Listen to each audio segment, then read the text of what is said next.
আপনি তো অনেকগুলো প্রশ্ন করলেন, না না আমাকে হ্যাঁ এটা উত্তর দিতে হবে। সেগুলি অনেকগুলো এলিগেশন করলেন এনসিপি কে। সেগুলি আপনি উত্তর দিয়েন। অনেকগুলি এলিগেশন করি নাই। আইন নিজের হাতে তুলে নিছেন, সেটা একটু বললেন যে আইন নিজের হাতে কেন তুলে নিছেন, সরকার না পারলে আপনার নিজের হাতে আইন তুলে নেবেন, সেটা আবার জোর গলায় বলেন কিন্তু আপনারা, ওইটা নিয়ে আপনি একটু বললেন।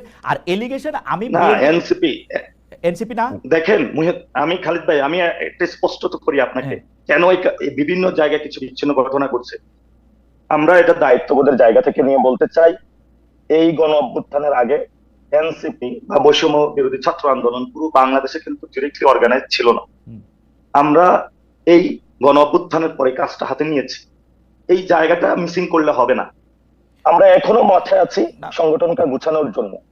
যখন এটা একটা শৃঙ্খলার মধ্য দিয়ে এসে যাবে, তখন এই ধরনের অনেক পাটোয়ারি, আমি আপনাদের নেতাকে নাসিরউদ্দিন পাটোয়ারি, আমি আবার আপনি বাংলাদেশের বিভিন্ন জায়গায় আপনাদের নেতাদের দেখতে পাচ্ছি, আপনাদের নেতাদের দেখতে পাচ্ছি। জি আমাকে একটু শেষ করতে দিবেন, আমাকে শেষ করেন। সেটা হলো বিভিন্ন জায়গায় থানা থেকে আসামি ছেড়ে নেওয়া।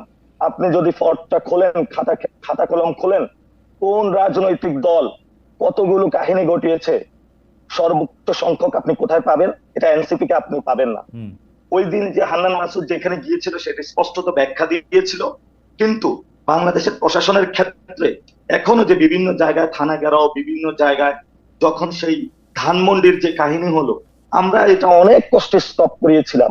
বিভিন্ন জায়গায় জাতীয়তাবাদী দলের অনেক লোক এটা আপনি বিস্তারিত করে বললেন যে আইন হাতে তুলে নেওয়া সম্পর্কে খোঁজ নিবেন, আপনি পাড়ায় মহল্লায় খোঁজ নিবেন, খোঁজ না নিয়ে কথা বলবেন না। আমি খোঁজ নিয়ে না ধরেন পাটোয়ারি, আমরা আপনি প্রথিতযশা সাংবাদিক, আপনার থেকে আমরা সত্য সংবাদ পাই না। সত্য সংবাদ আপনি পান। আমি আপনাকে দুইটা স্পেসিফিক ঘটনা বলছি। একটা হচ্ছে আপনি বলছেন যে পটিয়া থানা মাটির সঙ্গে মিশাই দিবেন, আরেকটা আপনি হচ্ছেন অভিযুক্ত ব্যক্তিদের মুচলেখা দিয়ে ছড়াই গেছেন। আপনি এটা কি জবাব দিলেন নাসিরউদ্দিন পাটোয়ারি? আমি খালি প্রশ্নটা করে রাখি, আপনি এটা জবাব দিলেন যে আপনি খোঁজ নেন। জবাব দিচ্ছি না, আপনি জবাব দিয়েন, আপনি খোঁজ নেন বিএনপি তার চেয়ে অনেক বেশি করছে, তাই তো? বিএনপি না, শুধু এখানে বিএনপি না, মানে সব রাজনৈতিক দল এর চেয়ে অনেক বেশি করছে, তাই তো? সব রাজনৈতিক দল অর্থ বেশি করে নাই, তারা এটাতে লিড দিচ্ছে। হান্নান মাসুদকে তারা নিয়োজিত করছে যে আপনি গিয়ে ছুটে নিয়ে আসেন। হান্নান মাসুদের সাথে আপনার কথা হয়েছে এই বিষয় নিয়ে? আমি হান্নান মাসুদকে পাবলিকলি যে কথা বলেছেন, আমি পাবলিকলি তাকে বলতে শুনেছি উনি কি বলেছেন, পাবলিকলি উনি বলেছেন, এটা ব্যাখ্যা দিয়েছেন। উনি কি বলেছেন পাবলিকলি, কি ব্যাখ্যাটা দিয়েছেন? উনি বলেছেন যে আমি তাদেরকে ছুটাতে নিয়ে আসতে গিয়েছি এই থানা। এটা এমন কোনো ব্যাপার না, আপনারা সেখানে তাকে প্রশাসন থেকে ফোন দিয়েছিল যে এখানে 2-3 জন ব্যক্তি তাদেরকে গ্রেফতার করা হয়েছে, হ্যাঁ আমরা এটা কোথায় দিব? আচ্ছা, এই খুবই ইম্পর্টেন্ট কথা আপনি বলছেন জনাব নাসির পাটোয়ারি, আপনি এটা মনে রাখেন। প্রশাসন থেকে আপনাদের কেন ফোন দেয় এটাও আমি একটু জানতে পারবো, এটাও আমি একটু জানতে চাইবো। আমি আসতেছি আপনাকে। প্রশাসন থেকে তো শুধু আমাদের ফোন দেয় না, আমি জানতে চাইবো প্রশাসন থেকে তো ছাত্রলীগকে ফোন দিত ভাই, প্রশাসন থেকে ছাত্রলীগকে ফোন দিত, আপনাদেরকে কেন প্রশাসন থেকে ফোন দেয়? বাংলাদেশের কালচারটা এইভাবে আছে। হ্যাঁ বাংলাদেশের কালচার, ওকে ঠিক আছে, কালচারটা স্বীকার করে নেন, ঠিক আছে কালচারটা স্বীকার করে নেন, ঠিক আছে, কালচারটা আছে বাংলাদেশে। আমরা ছাত্রলীগের সভাপতি সাধারণ সম্পাদক বিশ্ববিদ্যালয়ের সভাপতি সাধারণ সম্পাদক অসংখ্যবার এরকম কথা বলছে, প্রশ্ন থেকে তাদেরকে ফোন দেয়। তো আমি এটা আপনার থেকেও আবার একটু শুনবো। যাই হোক, আপনি আবার আরেকটা জিনিস মিলালেন। আপনি একটু আগে বিএনপির রেটরিকের কথা বললেন, এখন আবার ছাত্রলীগের পয়েন্টের সাথে নাকি মিলে, দুইটা জিনিসের সাথে আবার আপনি মিলিয়ে দিলেন। আপনি এটা জবাব দিয়েন, আমরা কোথায় যাব? আপনি এটা জবাব দিয়েন, জবাব তো দিতে চাই, তাহলে সুযোগ দেন। আপনি অনেকক্ষণ কথা বলছেন, আবার কথা বলবেন, আমি আসতেছি আপনার কাছে। আপনি শুধু এই জিনিসটা মনে রাখেন যে আইন হাতে তুলে নেওয়া সম্পর্কে আপনার ব্যাখ্যাটা কি, সেই ব্যাখ্যাটা কি এরকম যে এটা বাংলাদেশের রাজনৈতিক আমরা আইন হাতে তুলে নেই না। ঠিক আছে, এটা আপনি বললেন জনাব নাসিরউদ্দিন পাটোয়ারি, এটা আপনি বললেন, এবং প্রশাসন থেকে স্বতঃস্ফূর্তভাবে নেমেছে। ওকে, প্রশাসন থেকে আপনাদেরকে যোগাযোগ করা হয়েছে, সেজন্য আপনারা সেখানে গেছেন, সেইটাও আপনি বললেন। আমরা দর্শকদের কাছে প্রশ্ন করছিলাম, সংখ্যানুপাতিক নির্বাচন ব্যবস্থা অনৈক্য বৃদ্ধি করতে পারে আশঙ্কা করেছেন বিএনপির ভারপ্রাপ্ত চেয়ারম্যান তারেক রহমান। প্রিয় দর্শক, এই অবস্থান সঠিক বলে মনে করেন কিনা? শতকরা 36% দর্শক মনে করছেন এটা সঠিক, শতকরা 64% দর্শক মনে করছেন এটি সঠিক না। আমি বিএনপির প্রসঙ্গে আসছিলাম, জনাব রুহুল কুদ্দুস কাজল, আমরা যেটি দেখতে পাচ্ছি জনাব নাসিরউদ্দিন পাটোয়ারির বক্তব্যের এই অংশের সাথে আমি শতভাগ একমত যে বাংলাদেশে যতগুলি জায়গায় মামলা বাণিজ্য হচ্ছে তার সিংহভাগ করতেছে হচ্ছে বিএনপি। বিভিন্ন জায়গায় যেরকম হুমকি ধামকি, এমনকি আমরা কিন্তু খবর পাইতেছি যে ইউনিয়ন পরিষদ সংসদ বা ইউএনের অফিস কিন্তু বেশিরভাগ ক্ষেত্রে বিএনপির স্থানীয় নেতা কর্মীরাই দখল করে রেখেছেন। কোনো একটি জায়গায় যদি কাউকে কোনো সরকারি কাজের মধ্যে সম্পৃক্ত না করা হয়, কাউ বলতে বিএনপির কাউকে যদি সম্পৃক্ত না করা হয়, সেই কাজ করাই মুশকিল হয়ে গেছে এখন। সরকারি কর্মচারীরা মাঠ পর্যায়ে যারা আছেন, আপনি জানেন তাদের সাথে আমার এক ধরনের সম্পৃক্ততা রয়েছে। সেই উপজেলা স্বাস্থ্য কর্মকর্তা হোক, তিনি উপজেলা কৃষি কর্মকর্তা হোক, সমাজসেবা কর্মকর্তা হোক, প্রত্যেকটা ক্ষেত্রে বিএনপির লোকদের প্রত্যক্ষ অংশগ্রহণ বা ইনভলভমেন্ট না থাকলে কোনো কাজ করা অসম্ভব হয়ে পড়েছে। আপনারা সেগুলির খোঁজ খবর রাখছেন কিনা? বিএনপি যদি ক্ষমতায় আসার আগেই এগুলি করতে থাকে, ক্ষমতায় যাওয়ার পরে তার কি কি করবে সেটিকে আমাদেরকে একটু বলতে পারেন কিনা বেসের রুহুল কুদ্দুস কাজল? দেখুন, আপনি যে কথাটি বললেন সে কথাটি একেবারে অমূলক, সে কথাটা বলার কোনো সুযোগ নেই। কারণ আপনি খেয়াল করে দেখবেন যে 5ই আগস্টের পরে বিএনপির যে সমস্ত নেতাকর্মী দলীয় শৃঙ্খলা বলেন, দেশের আইনের প্রতি তোয়াক্কা করে নাই এমন ব্যক্তিদের বিরুদ্ধে তো সাংগঠনিক ব্যবস্থা গ্রহণ করেছে। এবং আমি মনে করি যে বিএনপির শীর্ষ নেতা থেকে শুরু করে নিম্ন স্তর পর্যন্ত বিভিন্ন ক্ষেত্রে সাংগঠনিক ব্যবস্থা গ্রহণ করেছে। দলের ভারপ্রাপ্ত চেয়ারম্যান বারবার বলেছেন, কেউ যদি কোনো ফৌজদারি অপরাধ করে থাকে তাহলে রাষ্ট্রের দায়িত্ব, সরকারের দায়িত্ব তাদের বিরুদ্ধে আইনানুগ ব্যবস্থা গ্রহণ করা। তো বিএনপি ধরেন প্রায় 3000-এর বেশি সংখ্যক মানুষের বিরুদ্ধে তাকে শোকজ করে শাস্তিমূলক ব্যবস্থা গ্রহণ করেছে। এত বড় একটা বিশাল রাজনৈতিক দলের বাংলাদেশের মানুষ যদি 18 কোটি 20 কোটি মানুষ হয়, তাহলে একটা বড় রাজনৈতিক দলের যে পরিমাণ মানুষের বিরুদ্ধে শাস্তিমূলক ব্যবস্থা গ্রহণ করা হয়েছে, বাংলাদেশে হয়তো অনেক রাজনৈতিক দলের সম্মিলিত শক্তি হতো তা হবে না।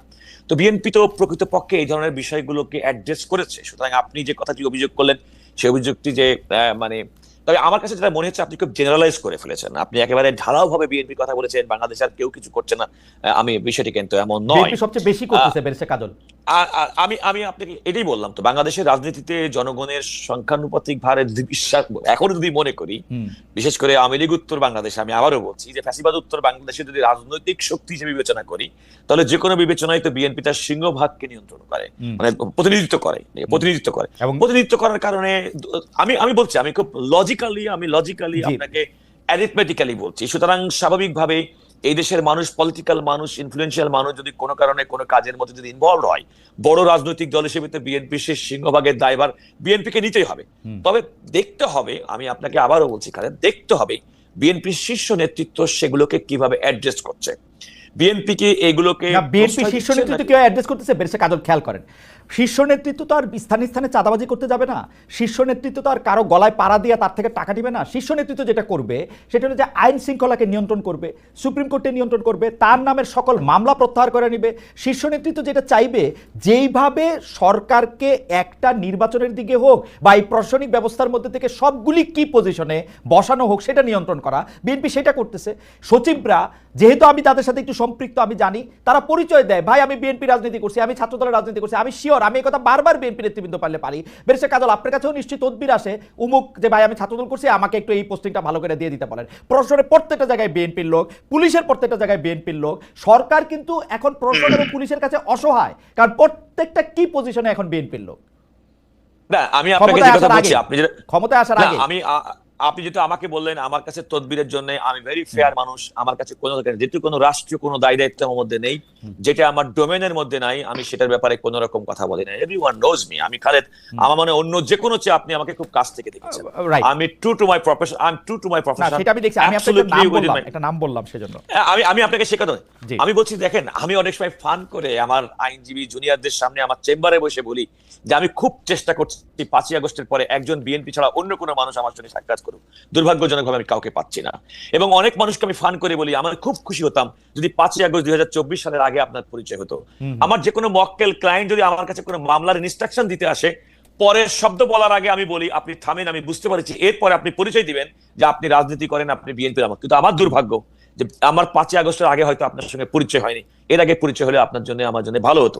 এই সমস্ত ব্যক্তিগুলো কিন্তু সুবিধাবাদী, এরা কিন্তু প্রকৃতপক্ষে বিএনপির পোড় খাওয়া নেতাকর্মী, যাদের জীবন গেছে, যারা জীবন দিয়েছে, মামলা খেয়েছে, কারাবরণ করেছে, পরিবারের সঙ্গে সংযোগ বিচ্ছিন্ন হয়েছে। এইসব মানুষগুলো কিন্তু সেরকম মানুষ না। ওই যে আপনি বললেন যে আপনি যেহেতু প্রশাসনের চাকরি করতেন, প্রশাসনের আপনার বন্ধু বান্ধব যারা হয়তো কি পজিশনে আছে, তারা নিজেদেরকে এক ধরনের জাহির করার জন্য একটা অসুস্থ প্রতিযোগিতার মধ্যে যাচ্ছেন। আপনি খেয়াল করে দেখুন যে এই সরকারের তো আপনি যদি বিবেচনা করেন, তাদের কার্যক্রমের মধ্যে তো অনেক ভালো কাজের মধ্যে একটা আছে, সংস্কার কার্যক্রম যেমন চলছে। আপনি এনবিআর এর মতো একটি জায়গায়, আমি অত্যন্ত দুঃখিত যে সেখানে তাদের অন্যতম কার্যক্রমের বিষয়ে একটা গ্রুপ অফ পিপুল, তারা তাদের মূল উদ্দেশ্য হচ্ছে যে এটাকে কোনোভাবেই একটা গন্ডগোল বাদিয়ে না এগুলো বেশ করে কাজল কোনোভাবে আমি মানে আমার অজ্ঞতা ক্ষমা করবেন, আপনি আসলে বলেন তো যে বর্তমানে প্রশাসন এবং বিচার কাঠামো, বিচারালয় এইটা আসলে বিএনপি নিয়ন্ত্রণ করতেছে না? বিএনপি আমি আপনি দেখেন, আমি আপনাকে দেখেন, আমি শুধু বেগম খালেদা জিয়া এবং তারেক রহমান সাহেবের মামলা বলতেছি না, তারেক রহমান সাহেবের মামলা বলতেছি না, বিএনপি যে কোনো লোকের মামলা বিএনপি করলেও সেটা বিনা কিচ্ছুতে সে মামলা উঠে যায়। আমি এখন পর্যন্ত বিএনপির 5 আগস্টের পরে একটা মামলায় হাতে দেখি নাই, বিএনপি মামলা হারে না। আপনি কি বলছেন যে বিএনপি নেতৃবৃন্দের বিরুদ্ধে যে সমস্ত মিথ্যা রাজনৈতিক মামলা ছিল সেগুলো প্রত্যাহার কিংবা সেগুলো না শুধু মিথ্যা রাজনৈতিক প্রত্যাহার তো ছাড়া তো মামলা তো আছে, আমরা তো মামলার একটা স্বাভাবিক লাইফ দেখি ভাই। আপনি একজন জুরিস্ট, আপনি আমরা কি লাইভ দেখতেছি? একটা মানুষ আসতেছে না কোর্টে, তার মামলা খারিজ হয়ে যাচ্ছে, তাকে খালাস দিয়ে দেওয়া হচ্ছে বেকসুর। না এটা আমি আপনাকে এতটুকু বলতে পারি, সেটা হচ্ছে একটা বিচারিক প্রক্রিয়া। আমি আপনাকে এতটুকু বলতে পারি যে 5ই আগস্টের পরে আমাদের বর্তমানে সুপ্রিম কোর্টের যে সেটআপ, আপিল বিভাগের সেটআপ, আমি মনে করি সেটা এক্সিলেন্ট। আমি মনে করি তাদের বিচারিক কার্যক্রম, তাদের বিচারিক ক্ষমতা, তাদের সততা, তাদের ইন্টিগ্রিটি, আমার মনে হয় না যে কেউ কোনো প্রশ্ন করতে পারে। এবং আপনি যেটা বলছেন যে সেরকম যে অভিযোগ খুব ঢালাও হয়ে গেল, কারণ আমি আদালতের ক্ষেত্রে আমি একজন আইনজীবী, আমি নিজে জোর গলায় বলতে পারি, জাতির সামনে সাক্ষ্য রেখে বলতে পারি, 5ই আগস্ট পূর্ববর্তী আইনজীবী পেশাজীবী হিসেবে আমার যে অবস্থান ছিল 5ই আগস্টের পরে আমার কোনো পরিবর্তন হয়নি।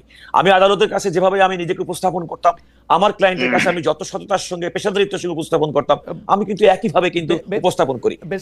আমি আপনাকে আরো স্পষ্ট বলি, আমি মনে করি না যে আমি শুধুমাত্র বিএনপি করার কারণে আমি কোনো সুযোগ সুবিধা গ্রহণ করার চেষ্টা করি কিংবা কোনো সুযোগ সুবিধা পাই, বরং আমি যদি কোনো কারণে আদালতের কাছে নিজেকে উপস্থাপন করি, আমার পেশাদারিত্ব, আমার সততা, এই পেশার প্রতি কমিটমেন্টের কারণে। কাজল আপনাকে আমি শুধু বিচার বিভাগের কথা বলি, এই বিচার বিভাগে মানে হাইকোর্টের বেঞ্চগুলি আমার পরিচিত, আপনি জানেন, আপনার যতটা পরিচিত তার থেকে কম হইলেও আমি পরিচিত। আপনি বলেন তো যে হাইকোর্টের, আমি অ্যাপিলেট ডিভিশন উচ্চ আদালতে কথা বলা আসলে আমাদের সাজে না, তারপরে আমি আপনাকে বলি যে কারণে একটা দলীয় বেঞ্চ হিসাবে গত 15 বছর বিভিন্ন রকম বদনাম ছিল, সেই বদনাম কি এখন কাটছে না বাড়ছে? আপনি শুধু আমাকে এই কথাটা বলেন। না, আমি মনে করি সেই বদনামের কোনো সুযোগ নেই, কারণে যে বর্তমান সুপ্রিম কোর্টের আপিল বিভাগ, এটা একেবারে অ্যাবসলিউটলি আমার কথাটা আপনি ভেরিফাই করতে পারেন। জি, এখনকার আমাদের কনস্টিটিউশনালি কোর্ট কনস্টিটিউশনের দায়িত্ব হচ্ছে মাননীয় প্রধান বিচারপতির। মাননীয় প্রধান বিচারপতি ইতিপূর্বে যেটা আমি দেখতাম, অনেক সময় কাউকে ব্যক্তিগতভাবে তার রাজনৈতিক পছন্দের লোক না এমন একটা নোশান তৈরি করে তাদেরকে কম গুরুত্বপূর্ণ বিচার কার্যে নিয়োজিত করা হতো।